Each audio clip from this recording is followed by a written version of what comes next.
बुखारी साहब, भारत के false flag operation Pahalgam operation को 1 साल मुकम्मल हो चुके हैं। उसके बाद उन्होंने ऑपरेशन सिंदूर जो पाकिस्तान पर लॉन्च किया, उसकी हसीमत अभी तक मिटा नहीं सके हैं, पूरे साल में उसको जस्टिफाई कर नहीं सके हैं। और बात करते हैं ऑपरेशन सिंदूर 2.0 की, कि ऑपरेशन सिंदूर अब भी जारी है, अगले ऑपरेशन की तैयारी करने की बात कर रहे हैं। पहली बात तो यह है कि मैं आपको बता दूं कि ये एक रवायत है वहाँ हिंदुस्तान में कि जब भी बीजेपी की हुकूमत होती है और उन्होंने कोई इलेक्शन लड़ना होता है, चाहे वो मरकज़ में हो चाहे वो रियासतों में हो, तो वो कोई ना कोई फॉल्स फ्लैग ऑपरेशन करके पाकिस्तान के ऊपर उसका इल्ज़ाम डाल के उस पर कैश करना चाहते हैं वोट को। ये एक एस्टैब्लिश्ड बात है उनके बारे में। दूसरी बात ये है कि अगर आप पहलगाम के ऑपरेशन को रिकॉल करें मुख्तसरन, और मैं कर देता हूँ आपको कि 10 लाख फौज है वहाँ पर भारत की कश्मीर में।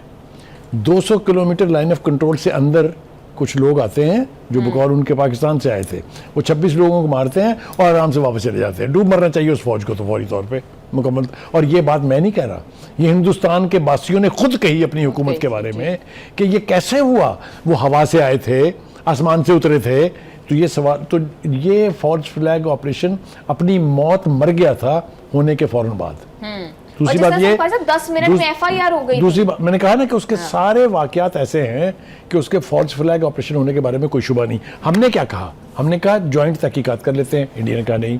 हमने कहा इंटरनेशनल कमीशन बना लेते हैं, इंडिया ने कहा नहीं। हमने कहा फिर अब हम सबूत भेज रहे हैं दुनिया को कि हम इसमें मुलव्वस नहीं है, और दूसरा है कि पाकिस्तान में जितनी दहशतगर्दी होती है उसमें हमेशा से भारत मुलव्वस होता है। नतीजा क्या निकला कि पूरी दुनिया ने पाकिस्तान का मौक़िफ़ माना और हिंदुस्तान को दहशतगर्दी का गढ़ और स्पॉन्सर और सहूलतकार करार दिया।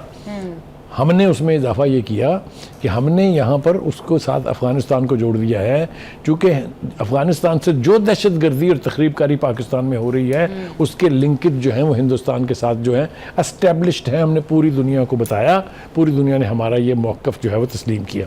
इस सब कुछ से घबरा के फिर हिंदुस्तान ने सोचा हमारे पास तो, हम तो उससे 10 गुना बड़ी फ़ौज के मालिक हैं, हम तो इनको सबक सिखा देंगे, लिहाजा वो चढ़ दौड़े इस सो कॉल्ड ऑपरेशन सिंदूर के तहत।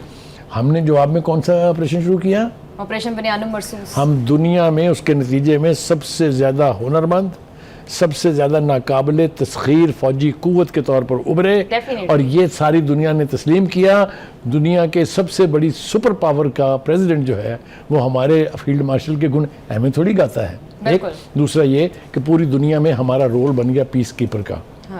हम दुनिया के कॉन्फ्लिक्ट में अब एक अहम रोल अदा करने की पोजीशन में आ गए हैं, जबकि हिंदुस्तान में आइसोलेशन का ये शिकार है, ये हाल है कि मोदी आंखों में आंखें डाल के अपनी पार्टी के साथ और अपोजिशन के साथ बात नहीं कर सकते हैं। और इस पूरे गैम्बिट में जो इसमें दुनिया भर का फोकस है, कहीं है भारत या भारत का मोदी कहीं नजर आता है आपको दूर दूर? ये है हमारी अचीवमेंट्स। ठीक है, आगे चलते हैं जनाब। दूसरी बात यह है कि हिंदुस्तान के दहशतगर्दी का स्पॉन्सर होने के लिए एक ही सबूत काफ़ी है कि अजीत डोवल जो हैं उन्होंने एक सेल बना रखा है जिसकी $1 बिलियन एनुअल ग्रांट है मरकज़ की तरफ से। उसके ऑब्जेक्टिव क्या है? पाकिस्तान का सी बैक तबाह करना, बलूचिस्तान को पाकिस्तान से अलहदा करना। ये प्रोनाउंस्ड सूरत हाल है, और वो मौसूफ इतने बेगैरत और बेहया हैं कि इसका इजहार भी करते रहता है मीटिंग में, जिसकी वीडियोज़ बाहर आ जाती है। ये हो गया जी। दूसरी बात यह है कि एक और फॉल्स फ्लैग ऑपरेशन हमारी ISI ने पकड़ा है। वो ये कि जो पाकिस्तानी वहाँ कैद है हिंदुस्तान की जेलों में, उनको बाहर निकाल के रिहा करके उनके ज़रिए एक फॉल्स फ्लैग ऑपरेशन करके दुनिया को कहना कि देखें जनाब ये पाकिस्तानी है, पकड़े गए। हाँ। ये ISI ने कमाल महारत से इसको वक्त से पहले एक्सपोज कर दिया है, जिसकी वजह से अब वो ये करने की पोजीशन में नहीं है। एक बात। दूसरी बात ये कि वो मोदी जो नाचा करते थे, बकायदा नाचते थे, वो रफेल आ गए मेरे पास रफेल आ गए, वो हम तो अब निष्ठ कर देंगे, घुस के मारेंगे। याद है आपको वो बंदर जो नाचता था? बिल्कुल याद है। उनका जो हशर हमने किया, वो तो मैन्युफैक्चरर्स ने भी आंखों अपनी उंगलियां मुंह में ले ली, होंठों में दबा ली कि हमारे साथ हुआ क्या है। अब तक इंक्वायरियां हो रही हैं कि कैसे पाकिस्तान ने राफेल्स को F-17 थंडर के साथ तबाह किया यार। तो अब मैं आपको यकीन दिलाता हूं कि अगले 10, 15, 20 बरस तक हिंदुस्तान तसव्वुर भी नहीं कर सकता पाकिस्तान पर दोबारा हमला करने का।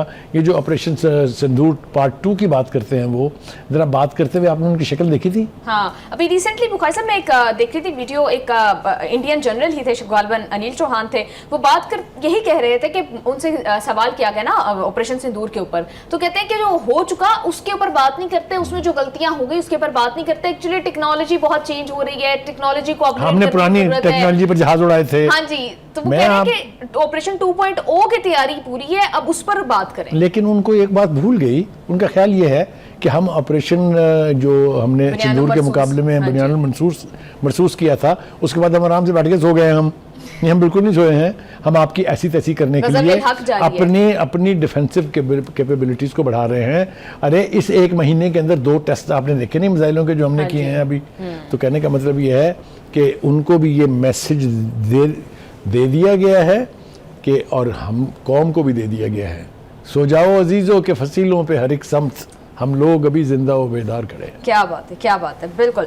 बुखारी साहब, अताउल्लाह तारड़ साहब भी यही बात कर रहे हैं, भारत कभी दोबारा जो है वो फॉल्स फ्लैग जैसी गलती नहीं करेगा, इसकी जरूरत ही नहीं कर सकता।